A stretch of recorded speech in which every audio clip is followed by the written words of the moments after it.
भारत के बाद Philippines marine corps यानी पीएमसी ने BrahMos supersonic cruise missile system को लेकर एक बहुत ही सोच समझकर फैसला लिया है। उन्होंने इसे इंडियन आर्मी की तरह 3 मिसाइल वाले ट्रांसपोर्टर इरेक्टर लॉन्चर के बजाय 2 मिसाइल वाले टेल कॉन्फ़िगरेशन में अपनाने का निर्णय किया है। ये कोई कमजोरी नहीं है, बल्कि फिलीपींस की जियोग्राफिकल और इंफ्रास्ट्रक्चर संबंधी स्थितियों को ध्यान में रखते हुए लिया गया एक स्मार्ट और स्ट्रेटेजिक स्टेप है। ब्रह्मोस, जो कि इंडो रशियन कोलैबोरेशन का नतीजा है, आज के समय की सबसे तेज, सबसे एक्यूरेट और सबसे वर्सेटाइल क्रूज मिसाइल्स में से एक है। इसकी स्पीड मैक 3 तक जाती है और इसे एंटी शिप और लैंड अटैक दोनों रोल्स में इस्तेमाल किया जा सकता है। एक ब्राह्मोस मिसाइल का वजन लगभग 3 टन होता है। अब जब इंडियन कॉन्फ़िगरेशन की बात आती है तो वहां एक 12 इज्जतू 12 टाट्रा ट्रक पर 3 ब्रह्मोस मिसाइलें एक साथ लगाई जाती हैं। ये कॉन्फ़िगरेशन इंडिया के हाईवे, ब्रिज और लॉजिस्टिक नेटवर्क के हिसाब से ठीक बैठती है, क्योंकि हमारा इंफ्रास्ट्रक्चर इस हैवी लोड को सपोर्ट कर सकता है।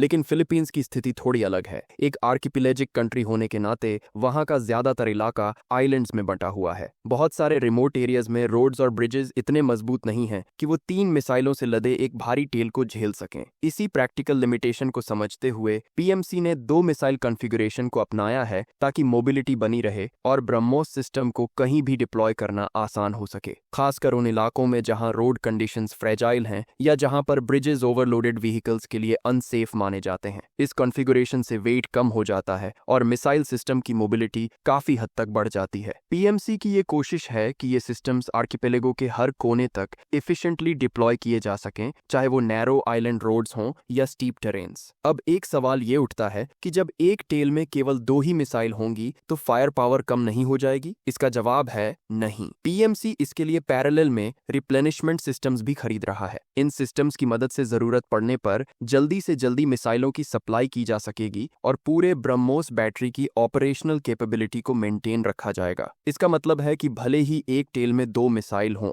लेकिन कुल मिलाकर कॉम्बैट रेडीनेस और फायर पावर में कोई कॉम्प्रोमाइज नहीं किया जाएगा। मिसाइल लॉन्च के बाद नेक्स्ट राउंड ऑफ मिसाइल्स जल्दी से रिलोड किए जा सकेंगे। ये डिसीजन टैक्टिकल फ्लेक्सिबिलिटी और स्ट्रेटेजिक डिटरेंस दोनों को बैलेंस करता है। फिलीपींस को साउथ चाइना सी के आसपास रीजनल टेंशंस का सामना करना पड़ता है और ऐसे में ब्राह्मोस जैसे सिस्टम का होना एक बड़ा डिटरेंट साबित होता है। ये चीन को भी साफ मैसेज देता है कि फिलीपींस अपने मैरिटाइम इंटरेस्ट को लेकर सीरियस है और वो अब अपनी डिफेंस कैपेबिलिटी को एक हायर लेवल पर ले जा रहा है। एक और बात जो दिलचस्प है वो ये कि भारत पहली बार ब्रह्मोस को किसी साउथ ईस्ट एशियन देश को एक्सपोर्ट कर रहा है। इससे न सिर्फ भारत का डिफेंस एक्सपोर्ट बढ़ रहा है, बल्कि इंडो पैसिफिक में इंडिया की स्ट्रेटेजिक पार्टनरशिप भी मजबूत हो रही है। फिलीपींस पहला देश है जिसने ऑफिशियली ब्रह्मोस को खरीदा है और फ्यूचर में वियतनाम, इंडोनेशिया और थाईलैंड जैसे देशों से भी ऐसी ही डील्स की उम्मीद है। पीएमसी का यह निर्णय दिखाता है कि मॉडर्न वॉरफेयर सिर्फ हथियारों की ताकत पर नहीं, बल्कि उनकी डिप्लॉयमेंट और सस्टेनमेंट कैपेबिलिटी पर भी निर्भर करता है। फिलीपींस जैसे देश के लिए स्मार्ट डिप्लॉयमेंट स्ट्रैटेजी ज्यादा मायने रखती है और 2 मिसाइल कॉन्फ़िगरेशन उसी का प्रैक्टिकल एग्जाम्पल है।